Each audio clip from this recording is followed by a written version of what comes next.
Hey, greetings everyone. Lieutenant Colonel Alan West here, and welcome to the Steadfast and Loyal program. You gotta light 'em up before they burn it down. Better dig deep, put 'em in the ground. Blood on their hands, they're hellbound. Save us all. Ooh, they're gonna burn it down. Save us all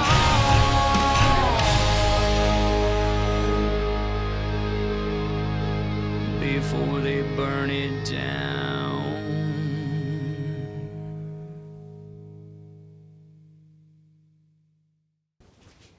Hey, greetings everyone. Welcome back to the Steadfast and Loyal program. You know, here in the state of Texas, we just finished the primary season and the runoff season.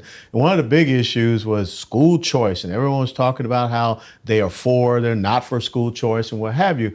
So I thought it would be great for us to bring in a really strong advocate for education here in the Dallas, Texas area, and that's Meg Bakich. And Meg ran for Highland Park Independent School District back in 2017. She is also a mother of 5. So I think the issue of education is very near and dear to her heart. Meg, thanks for joining us here at the Steadfast and Loyal program. Thank you for having me. I'm glad to be here. So give us a little bit about your background. I mean, are you originally from the Dallas, Texas area? What brought you here? And what piqued your interest about this whole issue about education advocacy? Well, I'm originally from California. Good California, bad California? Well, a few of us make No. it out of the land of fruits and nuts. Okay, Yeah. I think I was one of them. Good. Met my husband at Notre Dame. Oh. He's originally from Texas. Okay. From Dallas. And we came here in about 2000. Mm-hmm. I love Texas. It's a great place to be, and it's a great place to raise children. Mm-hmm. I became involved in education when my oldest was a junior in high school. And he came home and told me, you know, Mom, you need to get involved. They are teaching communism and socialism in my English class. Mm-hmm. And my 2 older boys had both complained for years about the books they were reading, just the foul language in it and the content. And I didn't take the time to read it because I was so busy just raising 5 kids. Yeah. So finally, when my oldest came home and said this to me, I took a few books, I read them, and I was horrified. So that was back in 2013, and went to my school, and they simply said, this is part of the College Board, this is what we teach. And long story short, I could go on and on about the books, but I recognized the problem really wasn't the books. The problem was coming from the state and federal level. And the fight to remove pornography in books, which continues today, we just passed in Texas HB 900, which allows parents to really fight bad books in libraries. But the problem isn't the books. The problem is the technology.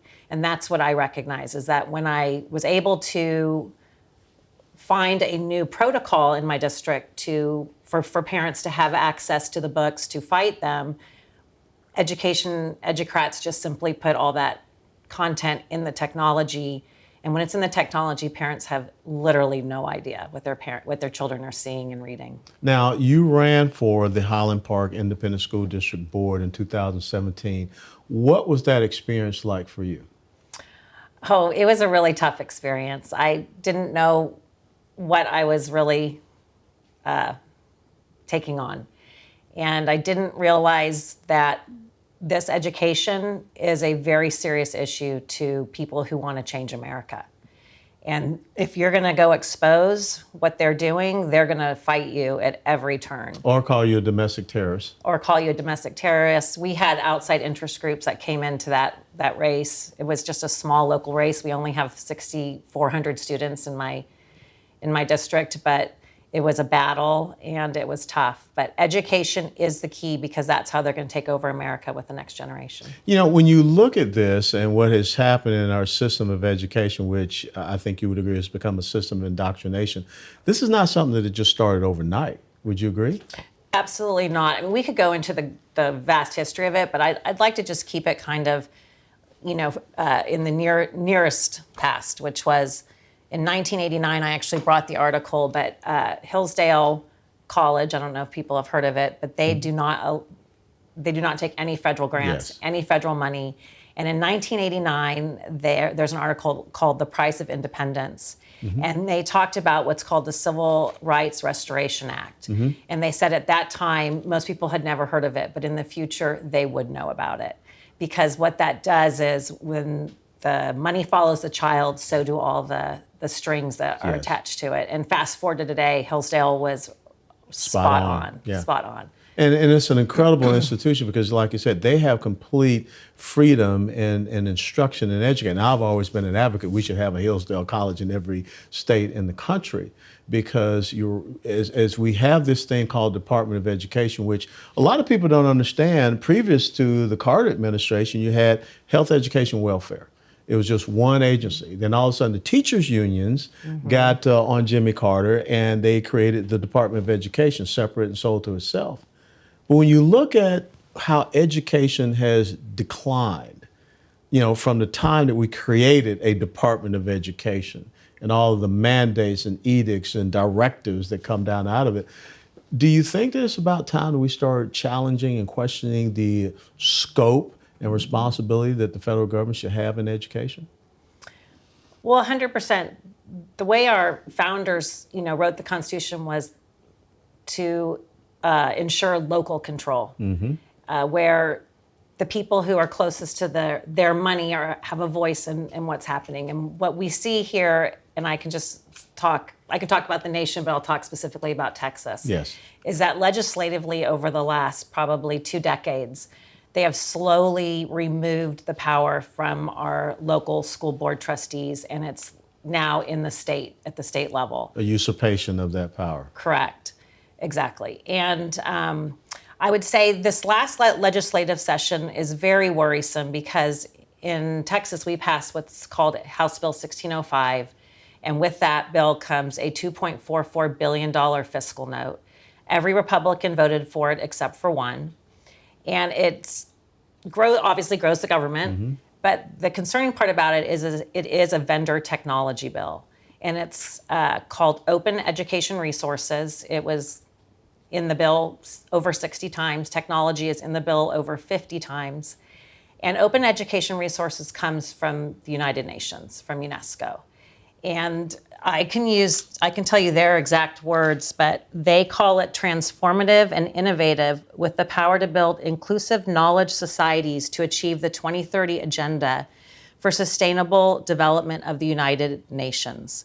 And one of their selling points the UN makes for OERs, it helps to develop, gender-sensitive material. It allows access for any person to go and reuse it, to modify it, and it's adaptable because it's online, so it's dynamic. And Texas is, interestingly, selling it as we're going to add the Bible to this. We're going to add, using lessons from the Bible, or Jesus is even going to be in these open education resources. So that's where kind of good Christians and Republicans are thinking, wow, this sounds great.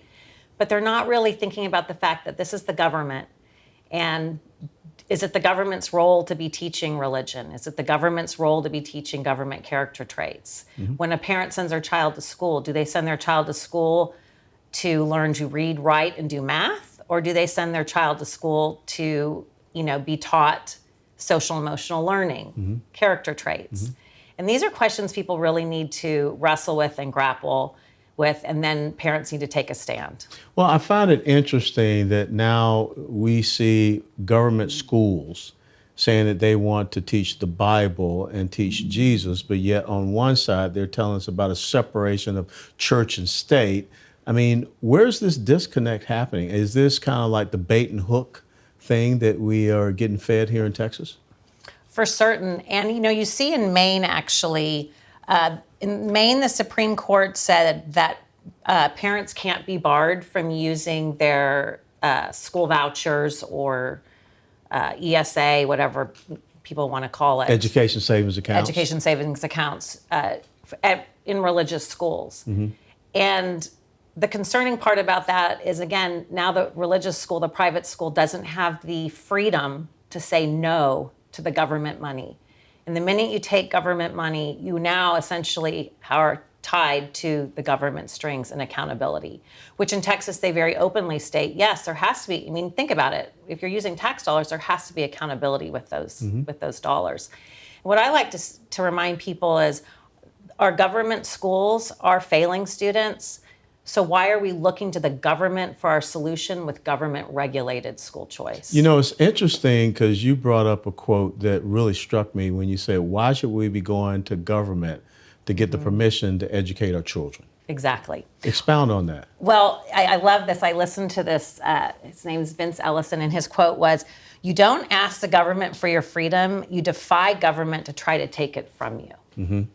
And parents have to remember that. Our freedom to choose what school we put our child in does not come from the government. We have that freedom. It comes from God. School choice is a great sounding word, but it's a Marxist term. They've corrupted it. It's actually government-regulated school choice, and we do not want that. And so when like I started out in the introduction, you kept hearing school choice, school choice, school choice in this latest election cycle.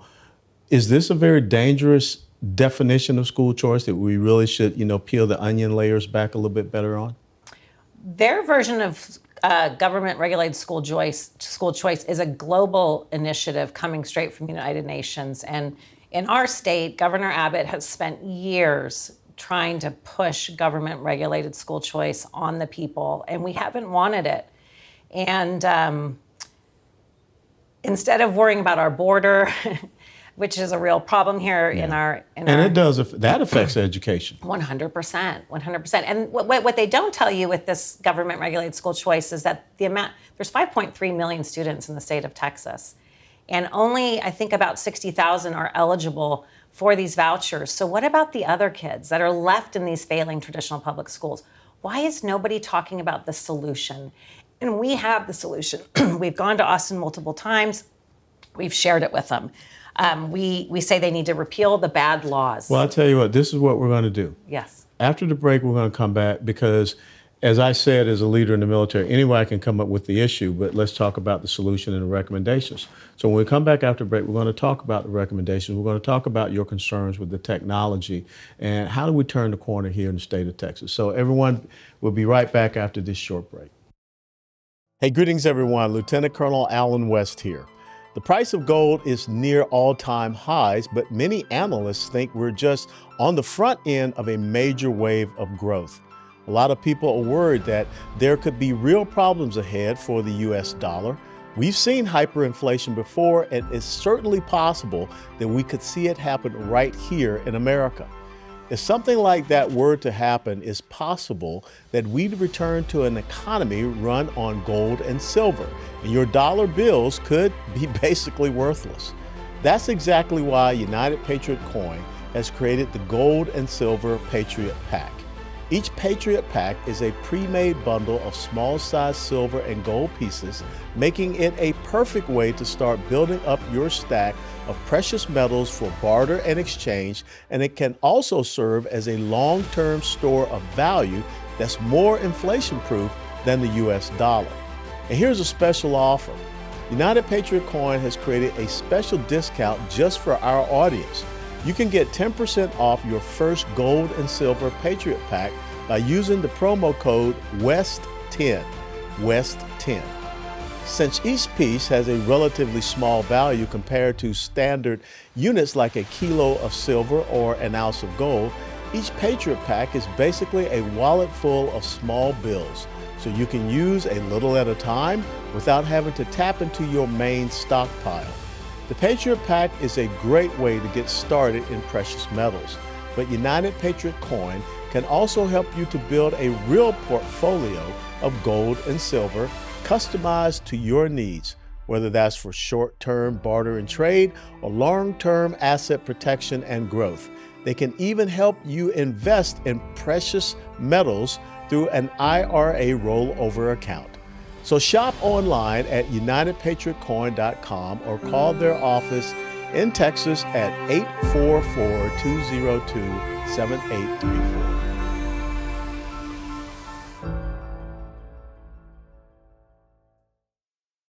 Hey folks, welcome back to the Steadfast and Loyal program. We're here with Meg Bakich, and she is an educational advocate here in the state of Texas, mother of 5. She lives in the Highland Park area here in Dallas. And Meg, let's talk a little bit more about this open education resource, because I think this is something that people should do some research on and learn more about it. Kind of give us a brief synopsis of how the United Nations, UNESCO, is trying to reach down into the United States of America and affect our system of education.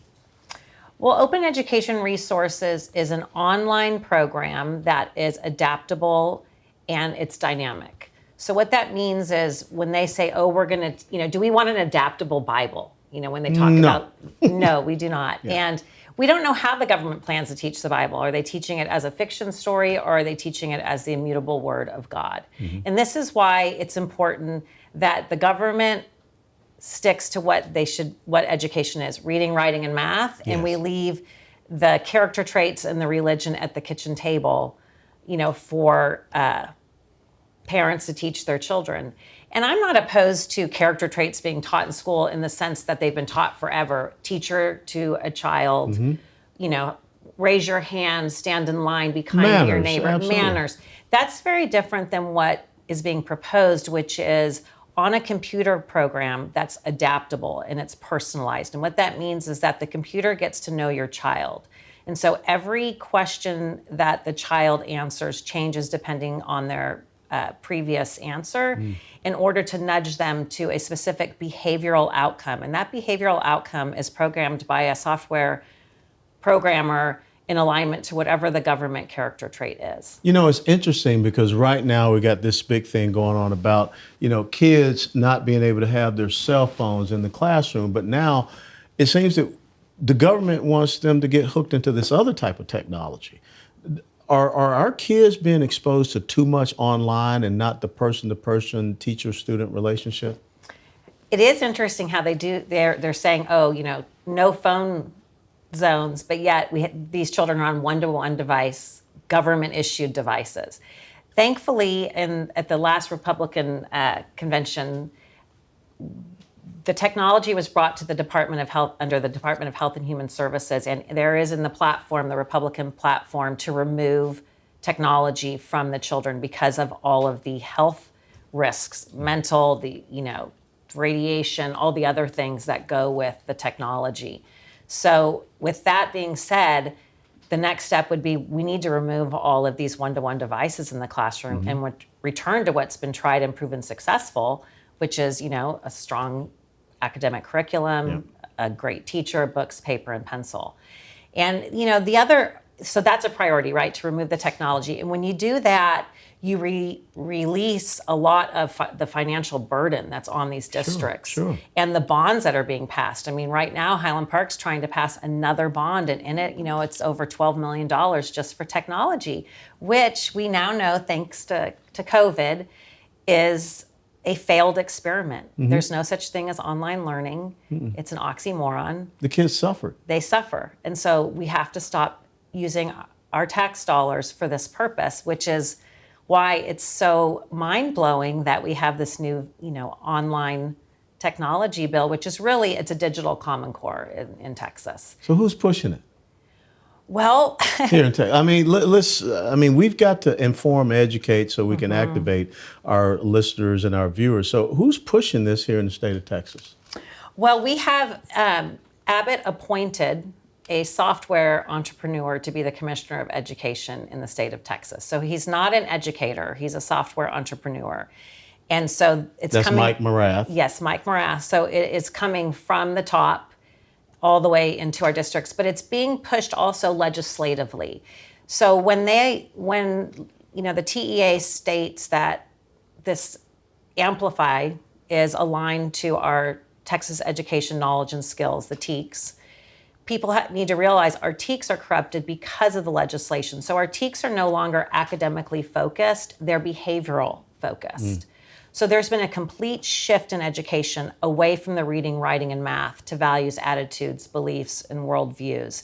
And they being the globalists, are winning because of the technology. They're using the technology to nudge our children to specific behavioral outcomes. So we need to remove the technology. And once that's done, districts can save themselves millions. And that's when we can focus on paying our teachers the salary that they deserve, and actually retraining them to teach children and not be facilitators, but to actually, teach our children from books rather than on a device. And I think that the results speak for themselves. We see a degradation in reading skills at grade level. We see a degradation in math skills at grade level. And when you throw on top of that the COVID, now we have kids that are a year, maybe 2 years behind where they should be going. So I have to throw this in. You got to be the devil's advocate always. Mm-hmm.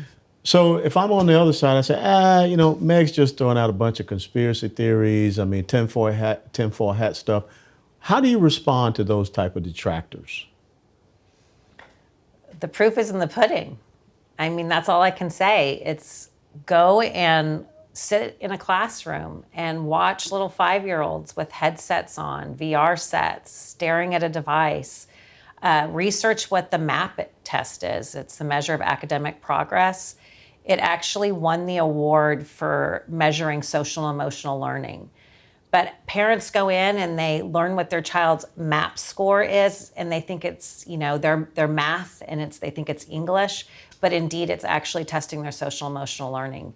And in 2016, Mike Morath stated at the Next Generation of Assessments and Accountability, he stated that they were going to embed character traits into the academics. And fast forward, we're in 2024, they've indeed done that. And in my district in Highland Park, little kindergartners start school, they have a QR code, and on that QR code is, what they ate for lunch, their behavior, most importantly is their social credit score, because in the state of Texas... Kids have social credit scores? Well, in Texas, I don't know about every other state, but in Texas, our legislators passed a bill mandating the teaching of government character traits like justice, patriotism, inclusivity, and I could list more. And they build on each other year by year, and they're embedded throughout the entire day. But what is mandated to be taught is then mandated to be measured. Yeah. So these character traits are being measured. And how are they doing it? They're doing it through the online STAR. So now the STAR test has been mandated to be online. So that's where their Texas, their social credit score is. And the interesting thing about the technology, we had a kindergartner dad this year in Highland Park at University Park Elementary who went to the principal and said, I would like to see my child's Chromebook. And they said, oh, no, you cannot see it. And he said, what do you mean I can't see it? That's his curriculum. I have a right as a parent to see it. It took him 3 weeks to finally get access to it. And when they finally gave it to him, they made him sign a contract. And the contract stated he could only have it for 24 hours. And he said, listen, I'll buy it. I'll buy the Chromebook. Oh, no, you can't buy it, but you can sign this contract. You can have it for 24 hours. He said, well, gosh, I can go to the library and check out a book for 7 days. Why can't I? This is our policy. We're not changing it. So he signs the contract. He brings the Chromebook home, and that's at 3:00 at the end of the day, and he's unable to log into it until the next morning at 8 a.m. As he starts logging into it, you'd be horrified at what he found on it, and the access that these children had on it. And it's all coming through what's called a Clever badge. And a Clever badge is what is used to aggregate all the child's data. And it also opens up, a whole world to them of things that they shouldn't be, words they shouldn't know, and topics they shouldn't know about. A kindergartner. But the most amazing part is when the 24 hours passed, all of a sudden his phone starts blowing up in his email. And he sees on his Ring device, and he didn't answer it. He was at the park with his son, and he didn't answer it. And then all of a sudden he sees on his Ring device that the principal was at his house to retrieve the device. That is how much they do not want parents to know what is on these devices. Yeah, the next thing you know, he gets the early morning FBI knock on the door. Oh gosh, I hope not. I did wonder, I said, I wonder what her next move on the chessboard was. I mean, what if he had said, no, I'm not giving it to you? I mean, he owns it. I mean, let's remember, these schools are funded by our tax Absolutely. dollars. So that's his device Yeah. if he wants to keep it and see what his child's learning. But that's the other problem with technology is it removes all due process, which we're granted in the 14th Amendment. Yes. It removes all due process for parents. You have no ability to see and also because it's dynamic. Yeah. It's dynamic. It's changing at all times. We got 2 minutes left. What are the solutions? Here are my solutions, or here are this not my personally, but the solutions of those of us who are at the grassroots level and parents, moms who have seen this. The first thing is we need to repeal bad laws because that's where it's all the spider web has been woven. And I would start with House Bill 1605. I would start with Senate Bill 123, which is the mandating of government character traits, and there's many more. The next one would be to restore local control. And you do that, again, by repealing of these bad laws that have removed it. I would remove all ed tech and one-to-one devices and return to what's been tried and proven successful, which is our, strong academic curriculum, great teachers, books, paper, pencil. And the last, and I think one of the most important steps is we need to demand an audit of the Texas Education Agency because there is a lot of money being made by all of these contracts. When you think about there's a fiscal note attached at $2.44 billion, there's a lot of money being made. There's a lot of contracts being signed. We have to follow the money. It's almost like education's become a Ponzi scheme. Yeah. Someone's making a lot of money and it's hurting our children, most importantly. That's our future. That's our future. They're the next generation of Americans, and we all need to be engaged. And parents just need to remember their rights. Their rights do not come from the government. That's right. They come from God. You have a right to walk into your school and say, my child will not be on a device. My child will not have a one-to-one Chromebook. I want a teacher. I want books, paper, and pencil. And the school will have to listen to you.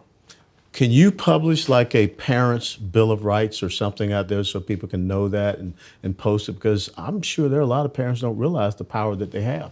I know. Isn't that sad that they don't realize it? One of the things that they said at Hillsdale, which I thought was really great, and then I know we don't have much time, but they said the passage of the Civil Rights Restoration Act shows you how far we have strayed from our understanding of constitutional government and our historical commitment to individual liberty. Absolutely.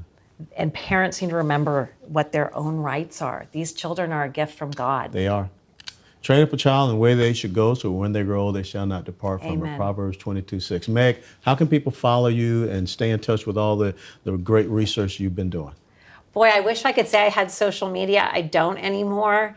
But definitely online, you can find, a lot of advocates, especially in the state of Texas, who are fighting this. And, all of our testimonies, even my testimonies, if you just type in Meg Bakich, you'll find it there explaining all of this information. Meg, thanks so much for joining us Thank here you. at the Thank you so Steadfast much for and Loyal having me. program. And thanks everyone, and join us next time on the Steadfast and Loyal program. And remember, if you want to be steadfast and loyal, you will safeguard your own home because as Joshua said, as for me and my house, we will serve the Lord. And that means serving your children as well. God bless. See you next time.